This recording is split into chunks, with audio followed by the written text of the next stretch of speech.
How's it going, everybody? Nick Daniels here. Now, I do another movie review here, but just before we get into that, I just want to mention, let's sit down for a minute, how different this is right now. When we were making the videos on the start of this channel, actually, well, in the start it was t-shirt weather, and we're only now in April. We're you know, just about the middle of April, and she's definitely warming up. Like the fact that I'm sitting here in a t-shirt, and a lot of the videos I've done recently were like blizzards and stuff.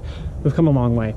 So I want to talk about, and I just wanted to say that, just for the shits and giggles, but I want to talk about another movie review here. So Resident Evil 6 this time, aka the final chapter. I'm going to be pretty blunt here. I've seen this a few months ago, and I don't remember every aspect of the movie, but I remember one deciding factor of this thing. It fucking sucked. So we're going to talk about that, and I'm just going to tell you like it. I'm just going to call it like it is. This movie, in my opinion, was just absolutely fucking trash. Yeah, maybe I'll have a seat again. I don't really want to pace really hard like I always do in my videos. I gotta get a better spot to film, eh? But anyway, yeah, no, like, absolutely, honestly, it was just one of the worst movies I've ever seen. Probably the worst, actually. You know, have you ever seen, like, Sharknado? That'd be better. Okay? Like, that's a fucking statement.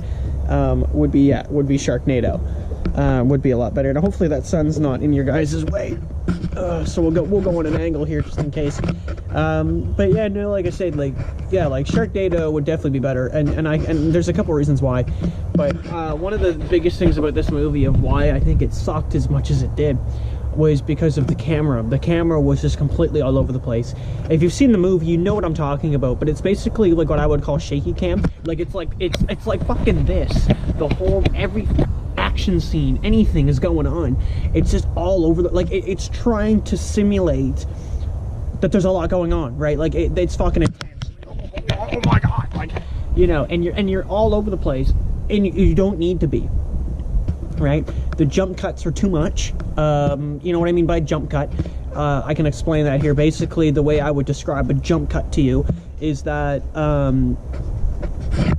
okay, me sitting here and I'm talking, and all of a sudden the camera's over here and it cuts on a different angle. It just jumps, and it's the same scene. Like, you're not, like, you know what I mean? Like, I mean, yeah, you could, okay, how you doing? Stop, and then continue the sentence with the next, you know, yes. But basically, it's like, it could be the same, it's basically just a different angle of whatever's happening. And it's fucking ridiculous, because in the movie, there's a point, I always call him Ser Jorah, I don't know the actual actor's name, but he plays Ser Jorah in Game of Thrones, but he has the blonde hair. I believe it was blonde hair, I can't remember, he might have different hair color in the movie, but he's like the main villain of this movie. And it was only because Game of Thrones was kind of hot that I think that they had done that. They had put him in as the main guy and surpassed Wesker as like the kind of main villain, which we'll talk about Wesker here in a moment. Yeah, like I said, there was a scene where he goes like this, he brushes his hair, and they fucking jump cut that. They cut to another angle of him just combing his hair. Every scene had too many cuts that was almost impossible to really see what was going on. And again, there's just some BS moments. Like they tried to make it cool. Like I remember when he tried to fight Alice, you know, he could see what she was gonna do and the probability of it working and failing, and you know, and it went through every motion of what she was gonna grab or how she was gonna attack, and like that to me was lame. A lot of the characters are gone. That's another thing that didn't make any sense to me.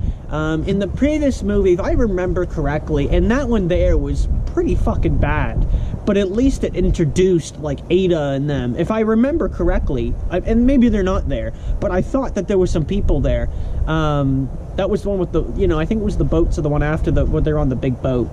But at the very end of the movie, the very fucking end of the movie, they're sitting on this, the deck was just fucking, it sounded like something sitting on the deck.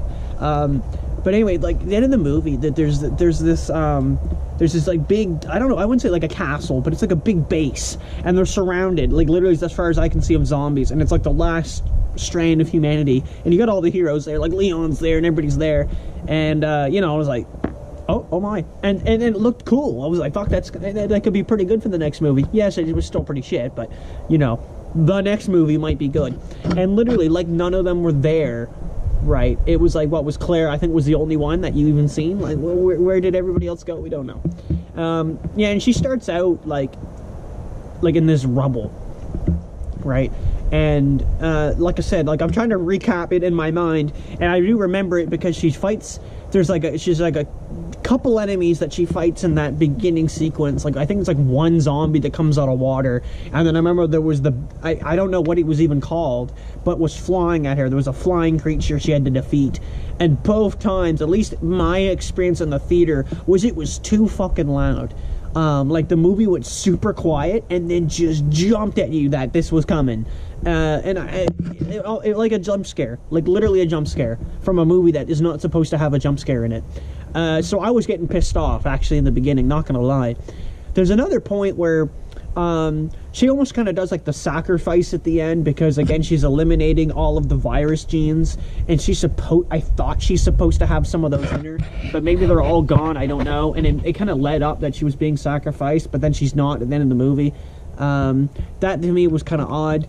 The fact that the Red Queen had, oh, Alice, I'm gonna help you. Like, I was supposed to be the villain the whole movie, like the whole series now, and now I'm helping you because apparently all of humanity will be wiped out in a couple hours. How the fuck do they have it down that a couple hours, the last bit of humanity is wiped out?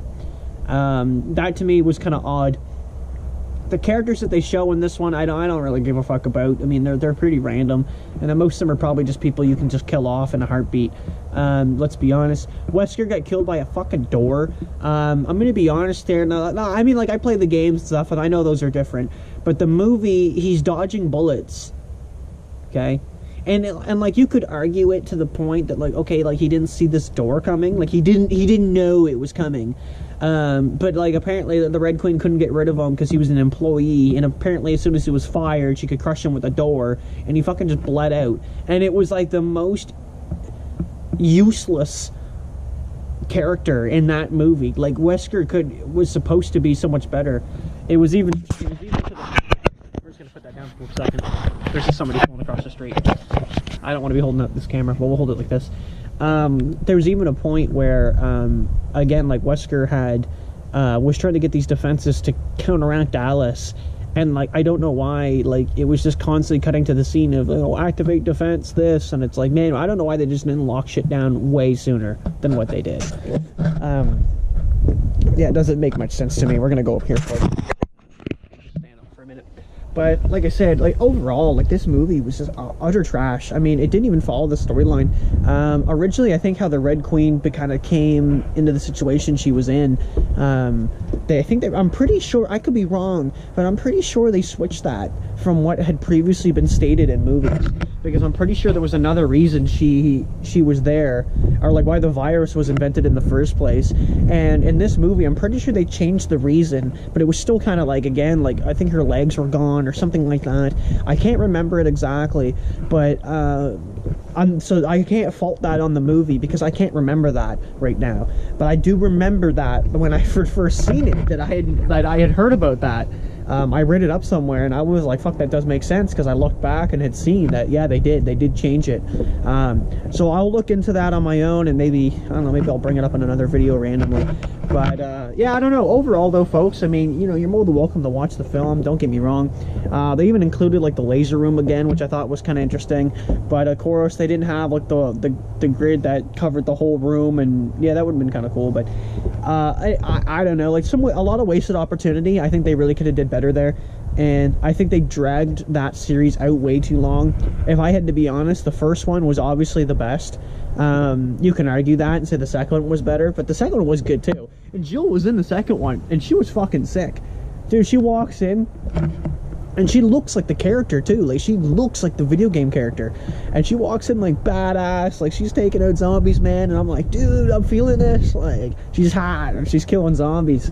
And you know, again, like I said, the second movie was pretty darn good for what it was. And I think the third one wasn't too bad. I don't remember the third one super well, but I got the gist of it. And I think that's where they started to lose me, was when they did anything after the second one, but the first and second Resident Evils, in my opinion, were definitely worth watching, and they're worth your time. Like, go get those, go download them, go buy them, whatever, go get the DVD and watch those films, man, because those first two they really set the movies up for a good success, and then I think they dropped the ball right after that, or they start to anyway. Like I said, once those next couple movies go, like, again, you get these no-name characters. Alice has all these stupid powers that I didn't really buy. Like, I wasn't sold on really any of them.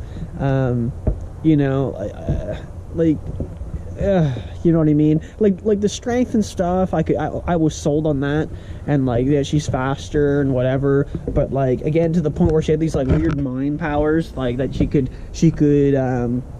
you know, kind of reminds me of X-Men, to be honest. But like, there's at like one point where all this fire's coming, and then like she can push it up by just looking at it.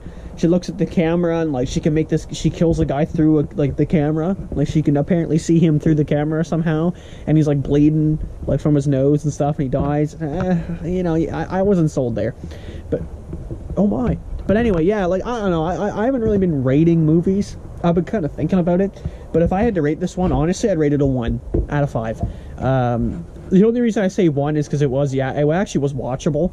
Like, you could sit there and at least watch it, and there was like 1 or 2 points that were kind of like mildly entertaining, but like, again, a lot of the fight scenes were just fucking unbearable to watch, and the movie in general, just the plot line kind of stunk, and I wasn't believing it. Like, I wasn't sold on almost anything in the film. But anyway, let's look at the time here. Oh, she ain't coming up. Oh, 4:48.